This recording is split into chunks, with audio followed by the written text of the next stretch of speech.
दोस्तों नमस्कार, मैं आपका दोस्त योगी बोल रहा हूँ और आप देख रहे हैं मेरा चैनल द योगी वाणी। जय हिंद, वंदे मातरम, जय भारत, जय हिंदू राष्ट्र। यदि आप चैनल पे पहली बार आए हैं तो इसे सब्सक्राइब करें, शेयर करें और लाइक करें। एक सवाल मेरे मन में बहुत तेज़ी से गूंज रहा है कि आज मैंने कहीं खबर सुनी है कि एग्जिट पोल को लेकर छत्तीसगढ़ में कांग्रेसी विधायकों को एक एडवाइजरी जारी की गई कि आप जैसे ही चुनाव खत्म हो अपना जीतने वाला प्रमाण पत्र लेकर, जो जीतने वाले विधायक हैं, तुरंत रायपुर आ जाएं। वहाँ हम एक क्रिकेट मैच का आयोजन करेंगे। अब ये क्रिकेट है या क्या है भगवान जाने। इसी तरह की चर्चाएं मध्य प्रदेश से भी आ रही हैं। मध्य प्रदेश से 3 दिन पहले कमलनाथ ने अपने सारे प्रत्याशियों को बुलाकर इंस्ट्रक्शन दिए थे कि जैसे ही परिणाम आए आप इकट्ठा होकर पहुंच जाइए एक जगह। तो ये बाड़ेबंदी की तैयारी है। और आज ऐसी ही खबर शाम को तेलंगाना से भी आ रही है। केसीआर ने भी अपने सब जीतने वाले कैंडिडेट को एक जगह इकट्ठा करके बाड़ाबंद करके भेजने की कोशिश की। अरे बाड़ाबंदी करके अब सारे लोग कहाँ जाएंगे? कर्नाटक, जहां कांग्रेस की सरकार है। तो एक बात बताइए, ये कांग्रेस और केसीआर जैसे लोगों की पार्टी ही के एमएलए ही क्यों बिकते हैं? ऐसी बाड़ीबंदी बीजेपी के कार्यकर्ता एमएलए को लेकर क्यों नहीं होती? कुछ समय में ये समझ में आने लगा है।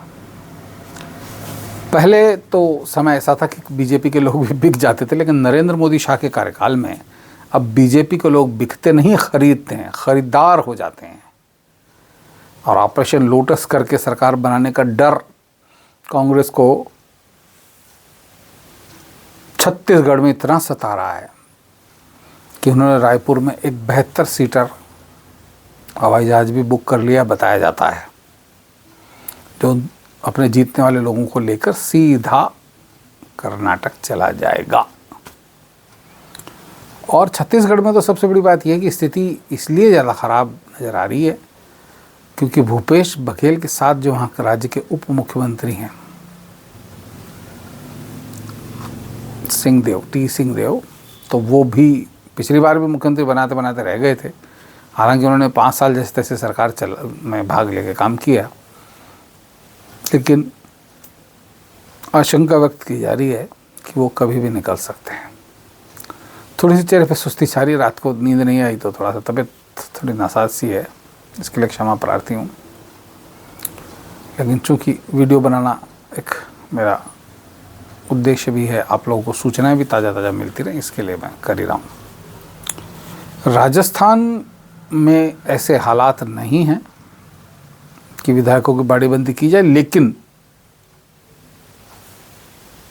अशोक गहलोत इसमें पारंगत हैं, पहले भी कर चुके हैं।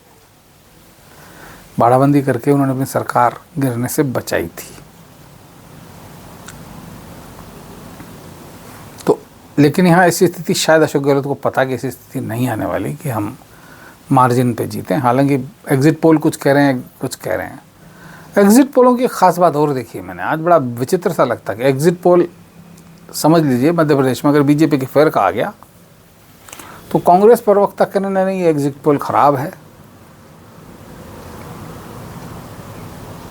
और वही एग्जिट पोल छत्तीसगढ़ के पक्ष में आ गया था नहीं बिल्कुल सही है एग्जिट पोल। एक ही एजेंसी का एग्जिट पोल अलग अलग जगह, एक के लिए ख़राब एक के लिए अच्छा। यही हाल बीजेपी का है। एग्जिट पोल है, एग्जैक्ट पोल नहीं है। और आजकल तो लमसम मोबाइल के थ्रू एग्जिट पोल होता बताया जाता है। मैंने कहीं सुना था कि मोबाइल पे मैसेज भेजकर एग्जिट पोल के आपने किसको वोट दिया, किसको चाहते हैं, तो ये मैनेज किया जा सकता है। और एक और ख़ास बात, ये जितनी एजेंसियां जिन चैनल्स के साथ मिलकर करती हैं काम, तो एजेंसियां चैनल्स को पैसा देती हैं इसके लिए, और उनको पैसा उनके प्रायोजित राजनीतिक दलों से मिलता है और दावा करते हैं कि हमारा एग्जिट पोल सही है। अब या तो बीजेपी जीतेगी या कांग्रेस जीतेगी। तेलंगाना की बात करते हैं तो केसीआर जीतेंगे, बीजेपी जीतेगी या कांग्रेस जीतेगी, तीनों में से कोई एक जीतेगा ना। तो किसी ज़माने में लाला अमरनाथ की कमेंट्री सुना करते थे, तो वो ये कहते थे कि इस बॉल पे या तो चौका लगेगा या आउट होगा या डक कर जाएगी, मतलब वो सारे ऑप्शन खुले रखते थे उनकी कमेंट्री। और बड़ा हंसी मजाक, हालांकि लाला अमरनाथ क्रिकेटर बहुत महान हस्ती थे, उनका आकलन, लेकिन वो बड़ा मज़ेदार, दिल्ली के थे तो थोड़ा मस्त मौला आदमी थे, उस स्टाइल में वो करते थे। तो वैसा ही कुछ एग्जिट पोल कर रहे हैं। सब चैनल्स अपने अपने हिसाब से दिखा रहे हैं और अखबारों ने भी अपनी रिपोर्टें दे दी हैं। अब धरातल पे सब अंदाज़ा है। मूल उद्देश्य तो जनता के मिजाज भांपने का है। तो ये दावा करते हैं कि साहब हम जनता के मिजाज भांप रहे, लेकिन जनता का मिजाज जनता ही जानती है। जनता जनार्दन है, जनता परमेश्वर है और ये परमेश्वर को कुछ पता नहीं। इस तरह के अगर समुचित तरीके के सर्वे वगैरह तरीके से किए जाएं तो शायद फ़ायदेमंद हो सकते हैं, लेकिन अभी रैंडम सर्वे करके और बस सब लोग चाहते हैं कि हमारा एग्जिट पोल, हमारा एग्जिट पोल, हमारा एग्जिट पोल आगे रहे, हमारा पीछे रहे, तो इस तरह करके अलग अलग चीज़ें बता रहे हैं। तो बाकी होना क्या है, ये तो नाई नाई बाल कितने सामने आ ही जाएंगे। 3 तारीख को सुबह से परिणाम शुरू हो जाएंगे। मतों की गिनती तो शायद 8 बजे शुरू होगी और मेरे हिसाब से रुझान आने शुरू हो जाएंगे, जो दोपहर तक आते आते परिणामों में बदलने चालू हो जाएंगे।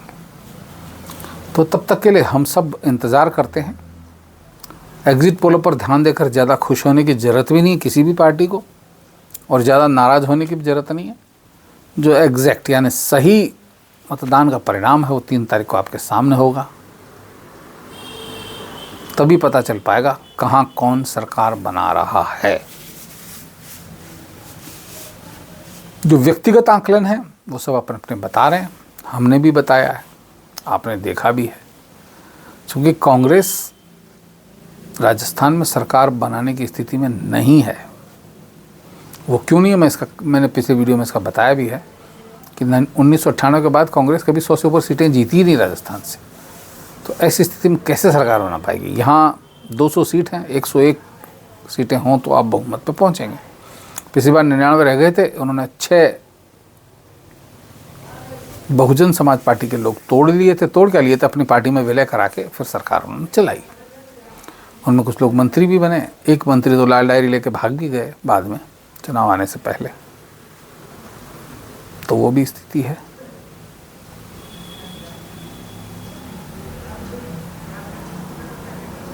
तो कुल मिला के राजनीतिक परिस्थितियां समाचारों में, चैनलों पे बदलती हुई आपको दिखेंगी, लेकिन असल में सभी प्रत्याशियों का भाग्य